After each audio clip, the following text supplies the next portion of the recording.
Bonjour, je m'appelle Houchen Wanakaija.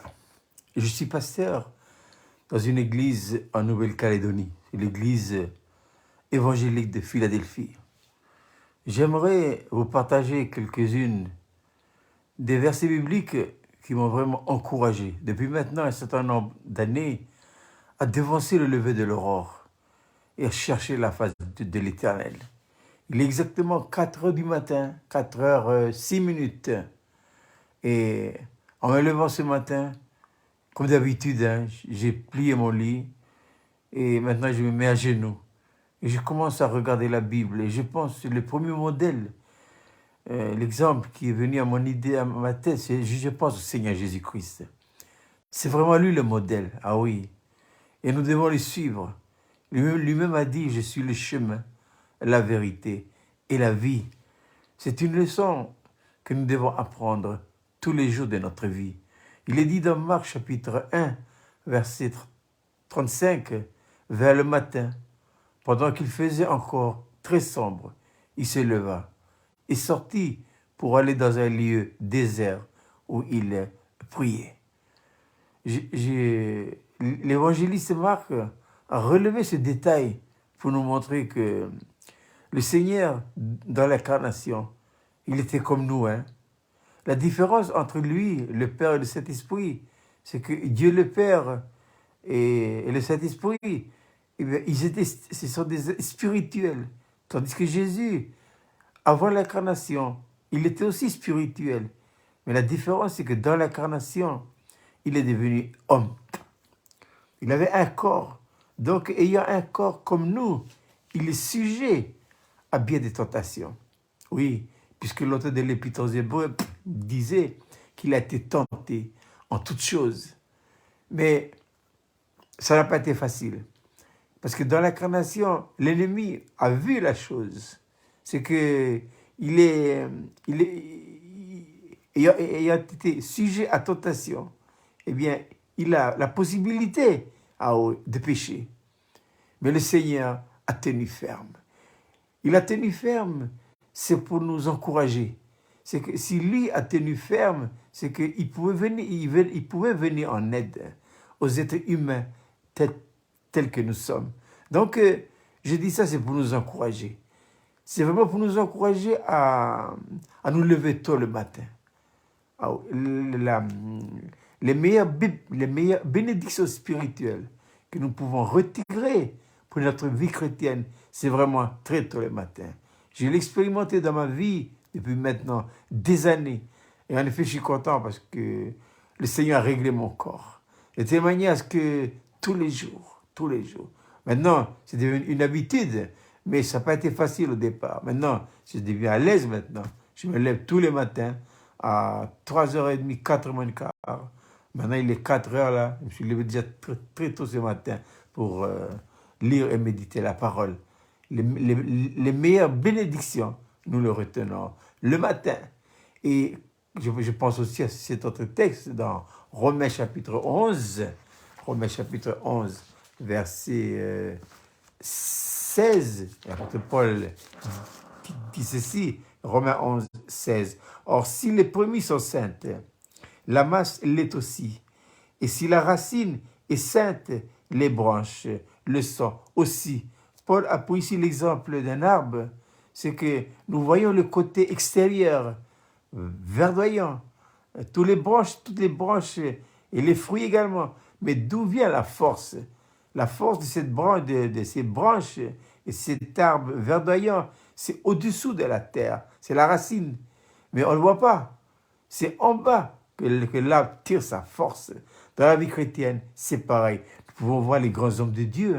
Je pense à Isaïe, Jacob, je pense à Moïse, je pense à tous ces hommes de foi, ces prophètes que nous trouvons dans Hébreux chapitre 11. D'où retirent-ils leur force, leur courage, leur détermination, cette relation dans l'ombre avec le Seigneur? Très tôt le matin, ah oui. Et moi, je vous encourage vivement.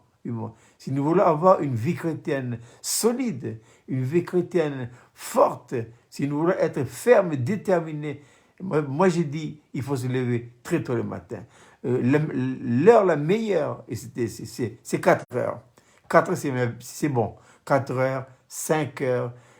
6 heures, c'est pas mal déjà, mais 6 heures, 6 heures et demie, ça y est. Déjà, les voitures commencent à rouler, tout ça, là. Il commence à y avoir du bruit. Mais le meilleur, c'est entre 4 et 6 heures du matin. Commencez déjà par 6 heures si vous avez du mal. Ensuite, ou bien 5h30, 5 heures. Mais entre 4 et 6, meilleur, c'est 4 heures du matin. C'est une question de volonté. Qu'est-ce que la volonté? La volonté, c'est la capacité de choisir et de décider. Si vous avez décidé, il faut y aller. Dieu aime les hommes et les femmes qui ont du caractère, qui ont de la volonté et qui ne reculent pas. Il ne faut pas s'écouter.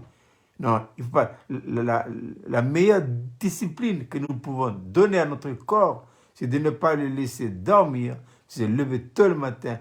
Et si vous le faites, la journée, elle sera nickel. Si nous apprenons à consacrer à Dieu les premières heures de notre journée, bien vous verrez que tous les restes de la journée, mais c'est merveilleux. Ah oui, parce qu'on lui a donné les prémices. Si les prémices sont saintes, dit l'apôtre Paul, eh bien, la masse l'est aussi. Je pense à un autre texte dans Jean chapitre 20. Ça, c'est à propos de Jean chapitre 20, verset 1, qui dit ceci. Jean chapitre 20, verset 1, il est dit ceci. Le premier jour de la semaine, Marie de Magdala se rendit au sépulcre dès le matin, comme il faisait encore sombre. Elle vit que la pierre était ôtée du sépulcre. Eh bien, cette Marie de Magdala, c'est cette femme en qui le Seigneur a chassé des démons. Mais cette femme était reconnaissante envers Dieu, envers le Seigneur.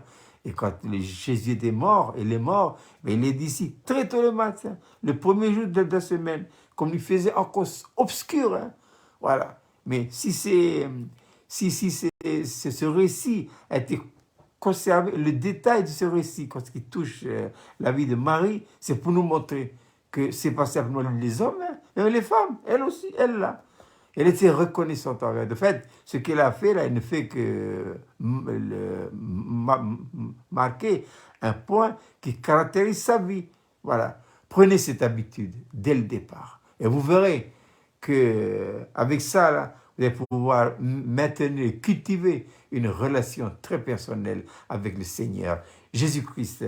Et un dernier texte, je pense au psaume 119, verset 147.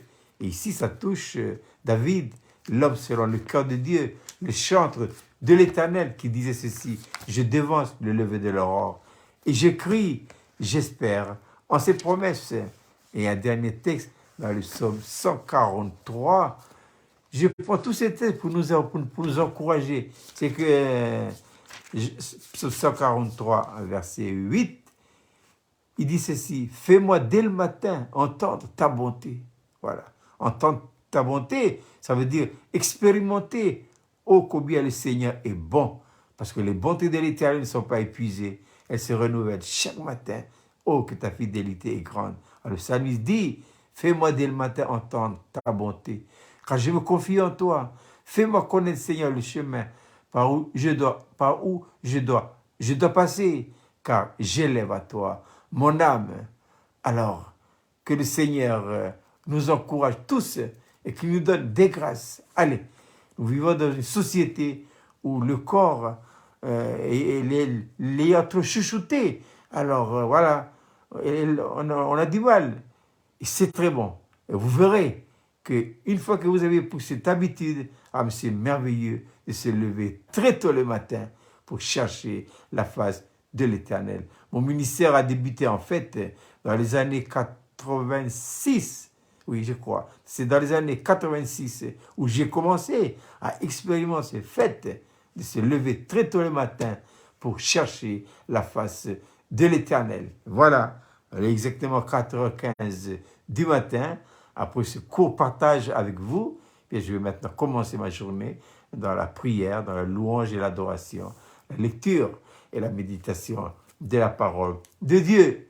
Il ne me reste plus qu'à vous souhaiter une très bonne journée. Mais vous verrez que si les premiers sont saintes, si les premières heures de la journée ont été consacrées à Dieu, le reste, vous verrez que c'est merveilleux. Dieu prend soin, Dieu protège, il assure, oui, il est omnipotent.